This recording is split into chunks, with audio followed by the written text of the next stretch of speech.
It's the 25th of August, 25th of August, Rabbi Furst, Parsha Hashavua, Seitze. Very good. Thank you, Lou. Right. So we're in Parsha Seitze, as Lou mentioned. We're by Revi, which is in Perek Chav Gimel, Pasuk Ches. We're just learning the Rashis there. And here the Torah, Moshe Rabbeinu, as I said to Roy, is teaching us foreign policy. This is our foreign policy. If you look at the Pasuk Ches, it says you shouldn't start up with the Edom, because he's our brother, nor shall we start up with the Mitzrayim, Egyptians, because we were guests by them. Mm-hmm. Now Rashi says even at all, absolutely at all, and he gives counter reasons.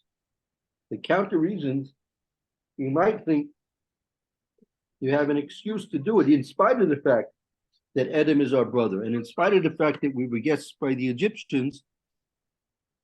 You might think, since, well, Edom came out against us in war, so that would give us an excuse to go and start up with them. First sons into the river. So you might think that would give us an excuse. So in spite of the fact that we have good excuses, nevertheless, we're not to start up with them at all. It takes precedence, even though that Edom, they did not come out and treat us like brethren, like brothers. And the Egyptians, you can't say they were very good hosts, right? Nevertheless, since we did have this relationship with Edom that they're our brothers, and since we did make use of the benefits of being guests in Egypt, that takes precedence against any wrongdoings they may do to us. Even though they're doing wrong to us, Edom's not treating us like a brother, and the Egyptians were not very hospitable hosts. Nevertheless, since we were so ultimately we were guests by the Egyptians, and ultimately we still remain brothers to Edom, we can't oppress them. We can't go out and start against them.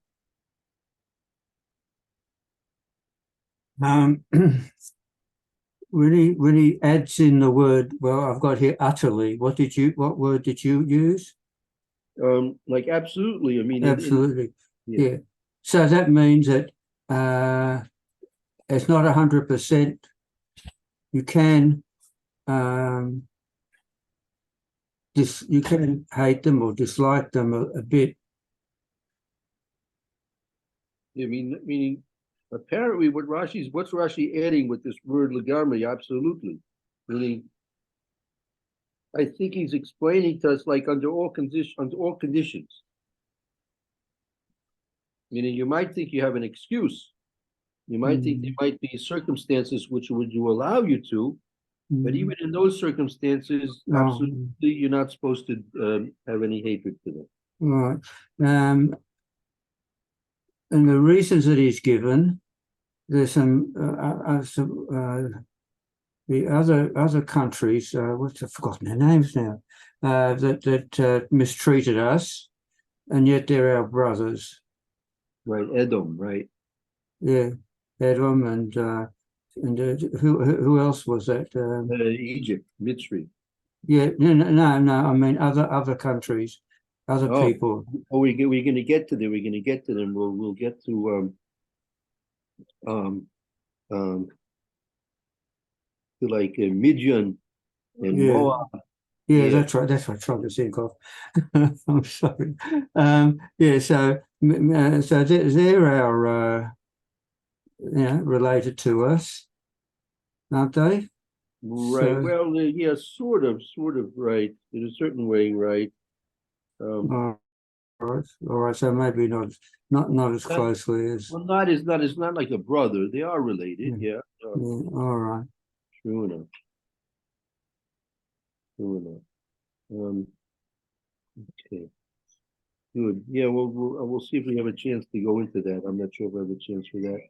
Let's continue on with the next. Yeah, but it says here, if you look back at Pasuk Dalit, right? We're in right now in Pasuk Ches 8. You look back in Dalit, Pasuk verse number 4. He speaks there, Lo Yavu. Go ahead if you like to read that, Lord. That'd be good. Right. An Ammonite or a Moabite shall not come into the assembly of the eternal, even to their 10th generation shall they not enter into the assembly of the eternal for over. Don't know Right. what that means. What do you mean? Forever, I think it means. I've got for over here with a misprint. A misprint. Why? What does it say instead? Over instead of ever. Ever, right? Should be ever, right? Mm. Okay. Right. So you see those. There's no compensation for the being somewhat distant relatives. No compensation for that. Mm. Right. And why should that be? Why is it such a why are the Amun and Moyev, right? Why shouldn't they be allowed to come in? Yeah, that's something to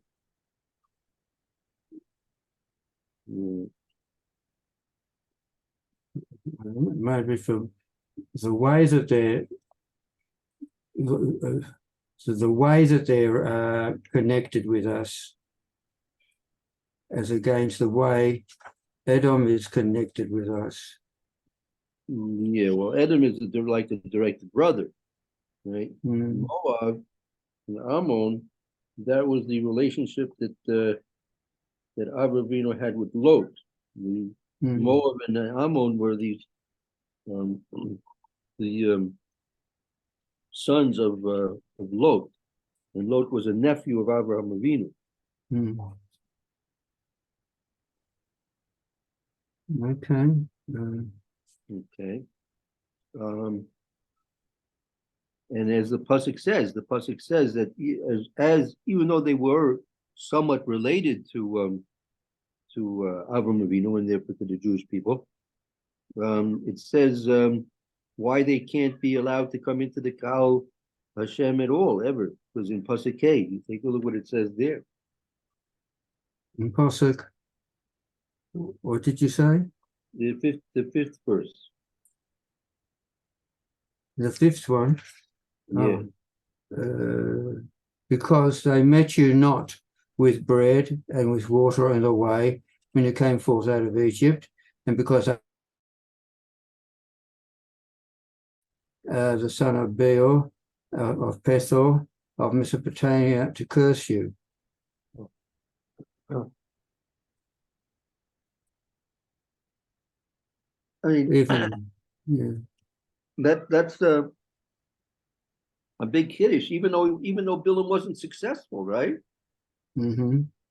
But Bilam did not succeed. Hashem did not did not allow him to do what they wanted, and nevertheless,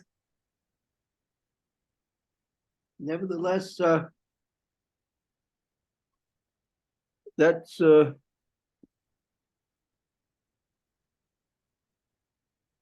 see Rashi. Rashi, I think, therefore has to explain it a little bit differently. See what it says in the Rashi in Pasuk K. All the poor.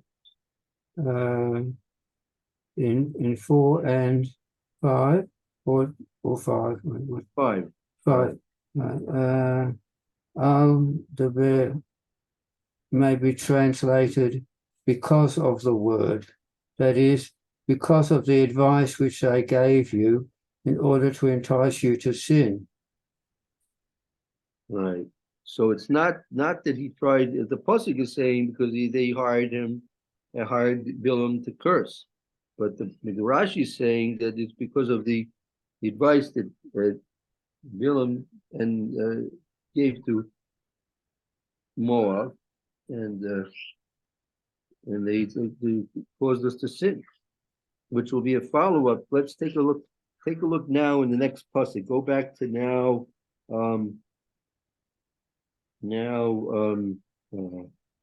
Is 7. Well, 7. We should see 7. Yeah. Okay. Fine. Good. Good. We can see 7. Very good. Thou shalt not seek their peace nor their prosperity all thy days forever. 8. Thou shalt not abhor an Edomite, who is thy brother, and not abhor an Egyptian. You shall not seek their peace nor Right. Very good. nor prosperity all the days forever. Right. And yet you shall not abhor them, because you were a stranger in their land. No, that's going back to the Egyptians. That's going back to the Egyptians. That's right. Well, that's right. Oh, that's because because of your brothers. Right. So you shall not seek their peace nor their prosperity. Right. We're supposed to what? Ignore them completely. Yeah, exactly. Don't try and establish any friendly relations with them at all. Right. And And it says, it says, all thy days forever. 2023. exactly. But that's not happening. We're not doing that. We're not following that advice. For example, what do you mean? I don't know. We say so. Germany is from the Edomites. We say, don't we?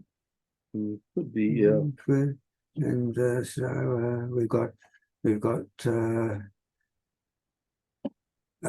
relations, economic and political relations with them,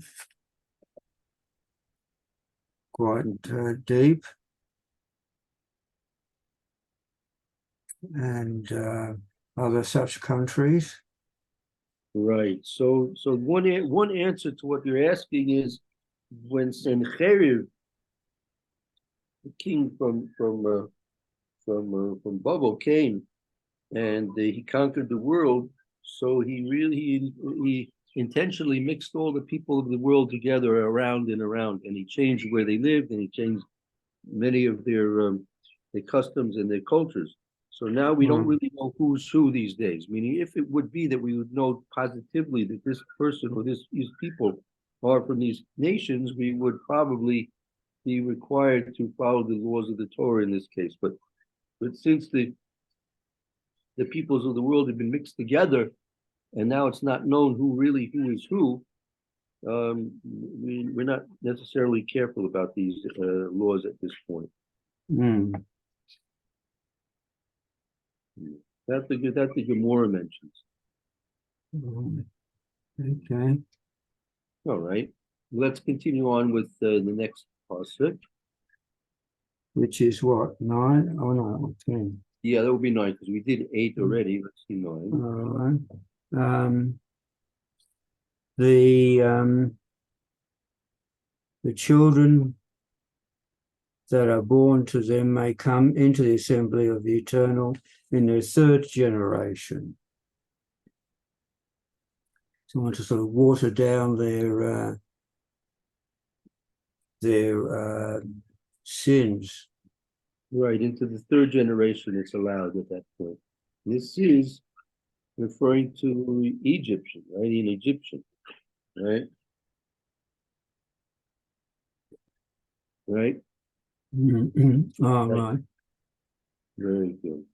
Okay. Take a look at Rashi here, very important Rashi. 9. Where is it? Gotta find it. 11. 9. The children that are born unto them may come into the assembly in their third generation. Other nations, however, since they did not sin against you, may be admitted at once if they acknowledge the tenets of Judaism. Thus you learn that he who causes a man to sin does him greater harm than if he kills him, for he who kills him only as regards this world, while he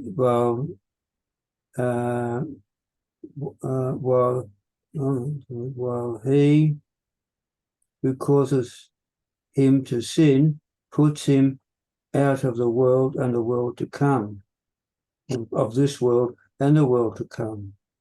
Therefore Edom, though he met them with the sword, was not to be abhorred utterly. And similarly, the Egyptians who drowned them, their male children, whilst those, the Ammonites and Moabites, who caused them to sin, were to be utterly abhorred, Sifre.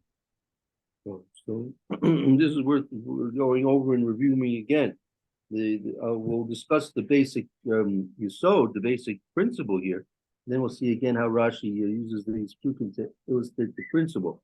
The basic principle is that it's worse a person who makes a person sin than if a person actually even kills a person in this world. Meaning, the spiritual damage that a person or a nation can do is much greater and more serious than physical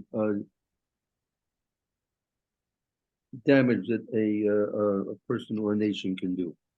Well, there's a note at the back here. Says that Dukes, you heard of him? Dukes, in his translation of Rashi, follows Elias Levitas in distinguishing between the meaning of the Lanamari, Lamed Nun Mem Reish Yud, and Mikol V'chol. So one second, what is that? How does that? What's this note that is it explained here? Rashi follows Elias Levitas in distinguishing between the meanings of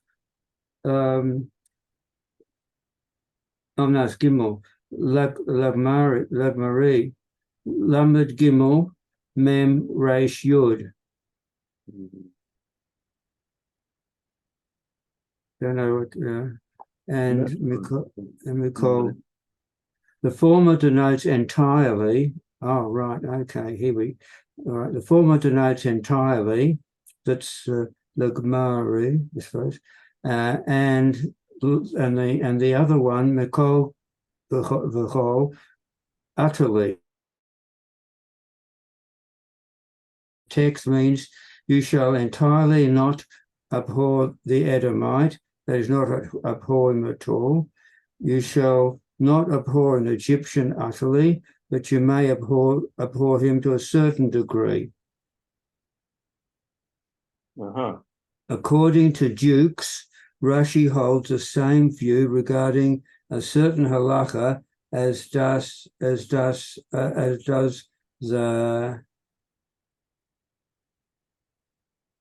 abbreviation here is Reish Aleph Chip Shin. The Rosh? Rosh, I suppose, maybe. That at the present time an Edomite may marry an Israelitess immediately after he's become a proselyte, while this is forbidden in the case of an Egyptian and is permitted only to his descendants from the third generation. But it is quite evident from Rashi's comment on verse 9, V'chein Mitzrayim, etc., that he draws no distinction between the Edomite and the Egyptian. Both terms the Gumari and Mikol V'chol have the same meaning. Uh-huh. We have a little bit of a discussion here in terms of his Rashi equating the Egyptian to the Edomite and the Moab and Ammon. Mhm. Oh well.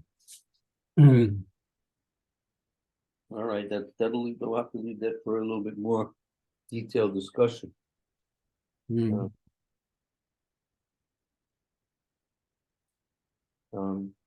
But they don't mention anything about what the situation is in our time. Meaning in our time, since all the nations have become mixed together in general, mostly speaking. So we have we're not careful about this exactly, but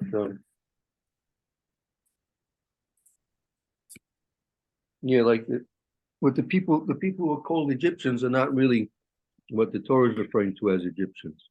What we have been in Egypt right now, or people living in Moab in these places.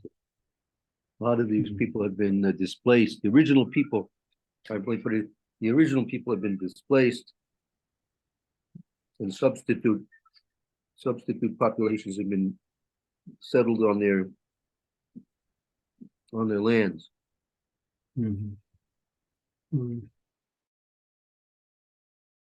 Yes, Mm.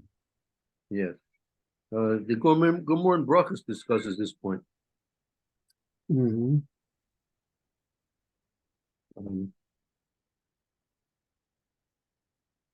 But the general principle here that's worth reinforcing is that a person who's doing spiritual damage to a person, it's a more serious damage than just a physical damage.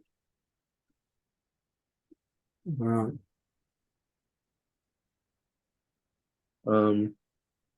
Okay. The trouble. Sorry. Yeah, go ahead. Oh, I was going to say the trouble is Yes. that from our point of view and the way that we apprehend everything or see everything, I think the majority of people would see that physical damage being more immediate is far more effective than spiritual damage. Right, but because that's because people don't have not been trained to use their intelligence properly. For example, I'll give you an example. What would you say is more serious if a person knocks out a baby tooth from someone's mouth, or knocks out an adult's tooth from his mouth? What's more serious? Yeah, Probably the adult is not going to grow it again. that's right. It's not going to come back. Right. So that's because you realize that the one is permanent and one is not permanent. Right?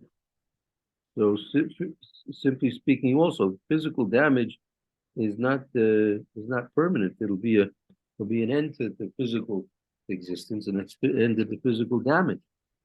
Whereas the spiritual damage will always exist. Right. Okay. Let's continue on. Let's see. We got up to, I guess, the 9th pasuk. I guess now we're going to go to the 10th pasuk. This is now speaking about something new. When the host goes forth against your enemies, then keep thee from every evil thing.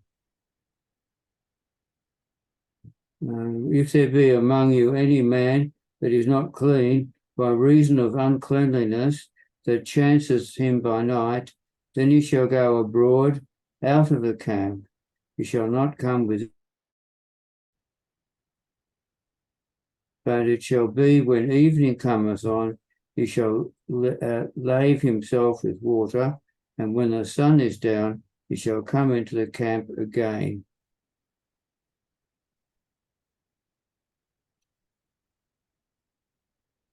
Right. Let's see Rashi here. Starting with 10.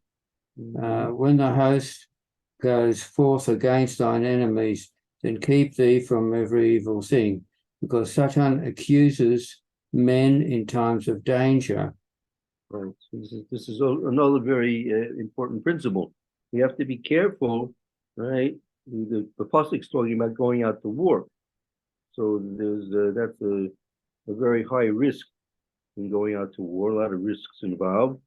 So therefore, a person has to be extra careful, right? Because that's when the opportunity to level complaints and accusations against the person because of his sins is most effective.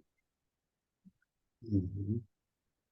So you want to avoid that. You want to try and take precautions at that time.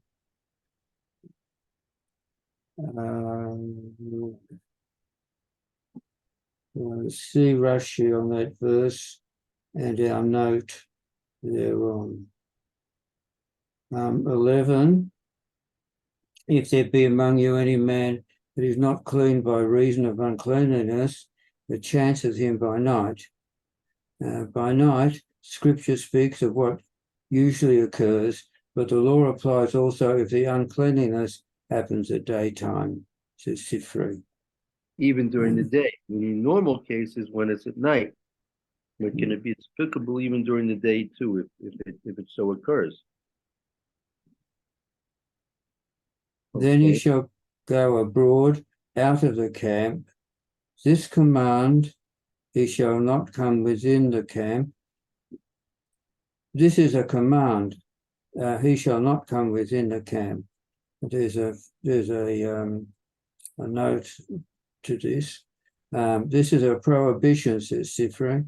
He is forbidden to enter the camp of the Levites, and all the more so the camp of the Shekinah.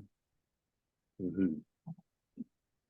And you realize this is a time of war, meaning, you don't usually, in general, you don't want to really be outside the camp during the time of war.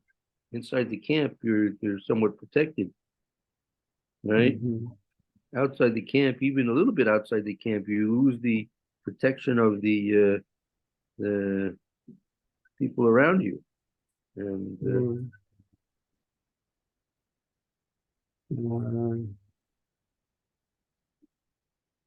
okay. There's a note here, it's a short note.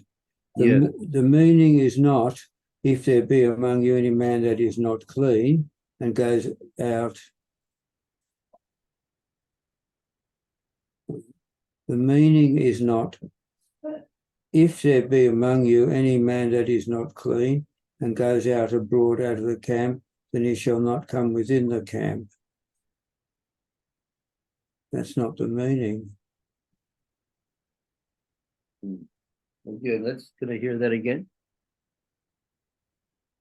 The meaning is not, if there be among you any man that is not clean, ... and he goeth abroad out of the camp, then he shall not come within the camp. What was that a note 2? Then he shall go abroad out of the camp. This is a command. Scripture speaks of what usually occurs, but the law applies also. The uncleanliness happens at daytime. Mm-hmm. Right. But then it says, then he shall go abroad out of the camp. That means that a person affected like that shall leave the camp. Yeah. And shall not come back within the camp. Right, that's his command. So why did it say here, the meaning is not, if there be among you any man that is not clean, and he goes abroad out of the camp, then he shall not come within the camp. Oh, I see.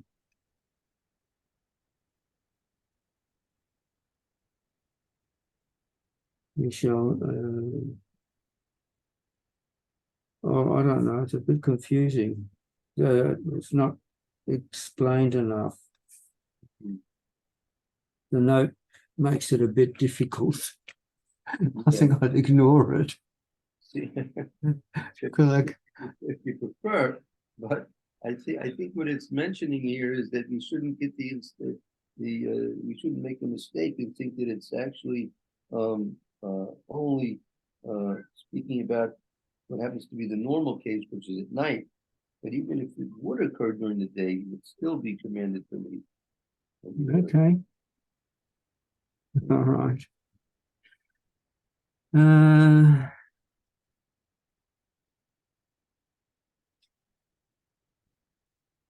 So 12, Pasuk 12, then.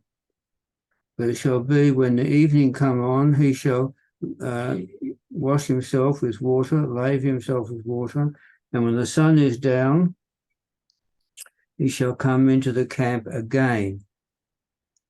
I think the editors put in the word again.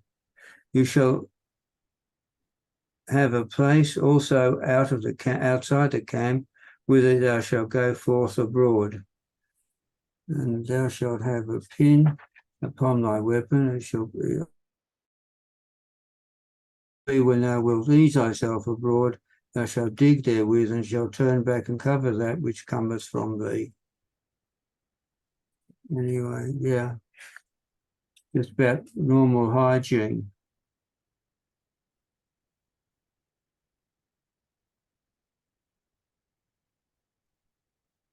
Looking after yourself.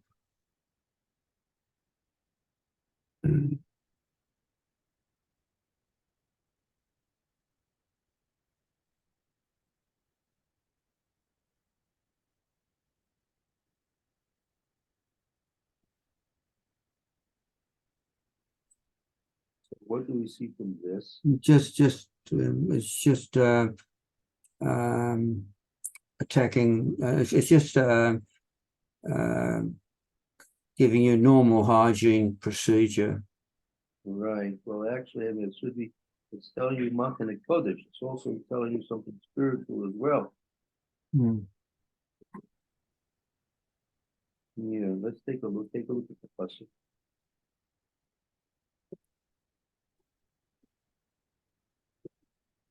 In the presence of the Kadosh Baruch who's in the Matan, that we see from the I'm sorry, I can't hear you very well. we see from the 15 Pasuk, verse number 15. Ah, all right. Take a look at that Pasuk. For the eternal thy God goeth in the midst of thy camp to deliver thee and to give up thine enemies before thee.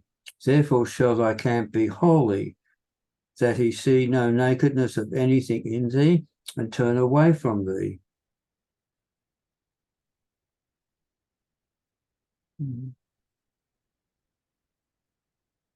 Right.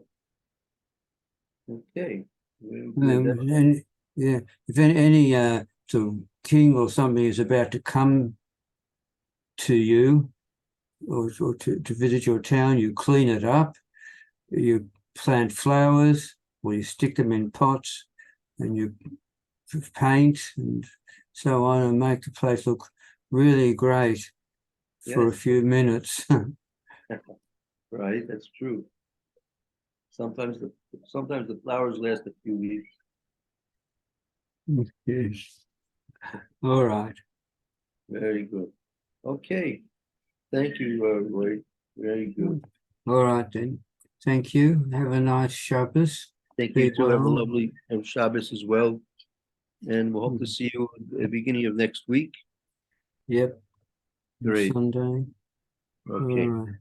Bye Thank for you. now. Thank you. See you, Lou. Bye, Lou. Thank you. Bye. Okay.